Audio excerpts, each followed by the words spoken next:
Hi everyone, I'm going to be talking today about hard and soft sci-fi.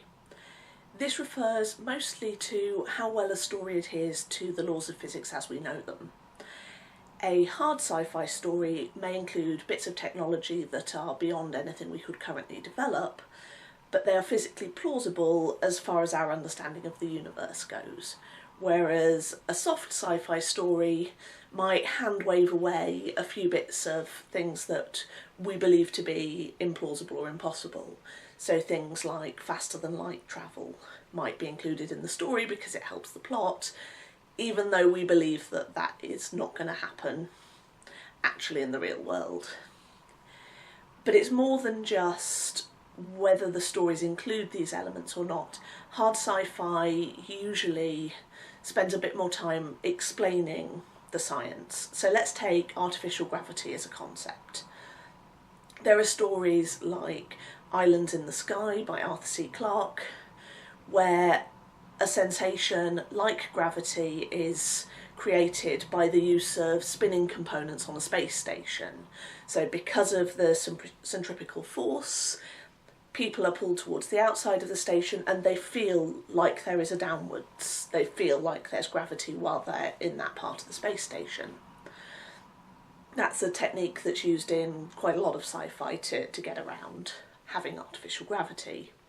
You also get books like We Bleed the Same by David Wilkinson, where actually the sensation of gravity is created through acceleration. So as a ship is moving towards a place, it's accelerating at a constant rate. So back towards the back of the ship, you feel like there's a down.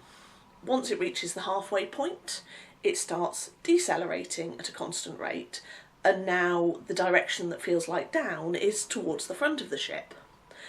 And this allows them to have a sensation of gravity without actually having some sort of fake gravity. It also has the interesting side effect that during manoeuvres, the direction that feels like down could be in any particular direction, which plays into the plot of the book quite a lot. You then get other sci-fi stories that have a spaceship and there is artificial gravity, and it's not a major part of the plot how that's achieved, so it doesn't get explained. It's just there, it's part of the way that that setting is established. The former books would be classed as hard sci-fi, and the latter would be a bit more towards the softer end of the scale, even if it doesn't include something that's impossible, just because it doesn't go into detail on the science. And that's something that a lot of fans of the hard sci-fi quite enjoy, is the sensation that you're learning something as you're reading these stories.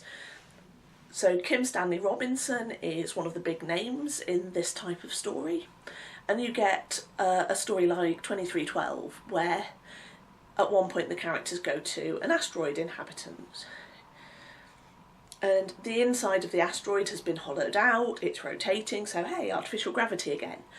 But the story stops for a couple of pages while it explains exactly how the science behind these asteroid habitations works.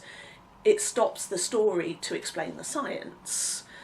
And that's quite a common theme through these hard sci-fi books.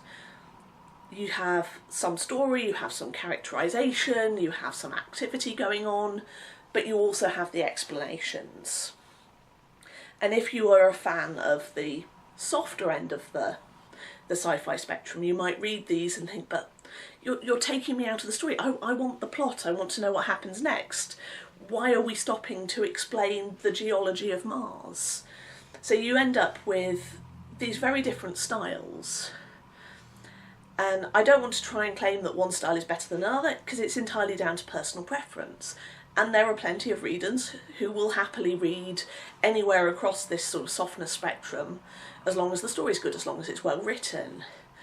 But I think as a writer, one of the things you need to be aware of, you need to think about, is setting the expectations. If you have a story that feels like hard sci-fi, that starts out with that careful attention to detail, with research into what's really possible and what isn't, with these explanations of how everything works, and then in the climax of the story everything's fine because somebody is able to communicate with somebody else at a speed faster than the speed of light.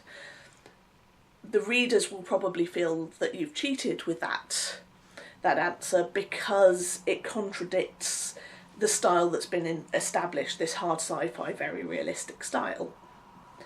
But on the other end, if you start writing something which is more of a softer style, that sort of hand waves through the science, and then partway through you suddenly stop to explain for 2 pages why actually this thing is completely plausible because of this science, and you stop to give that detail, you will probably annoy your readers too because they signed on for the story, not the science.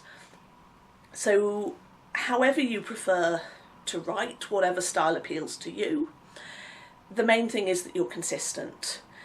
If you start towards the hard end of the spectrum, it should continue at that sort of level of hardness. If you start towards the soft end, you should continue at that level of softness. So it's pitching it right so that the people who read the book are going to feel that they've got a consistent experience, and also so you can find the right fans. As I said, there are people who prefer one end of the spectrum or the stuff in the middle. There's a whole range of types of stories here, and some people have preferences. So you want to make sure that your book is being targeted at the people who will most appreciate it. So it's something where, as you're writing these, you can write it however suits you, but it's something to keep in the back of your mind while you're planning your story. So that's today's video. If you've enjoyed it, please hit the like button or subscribe for more videos talking about how to write in the sci-fi and fantasy fiction genres.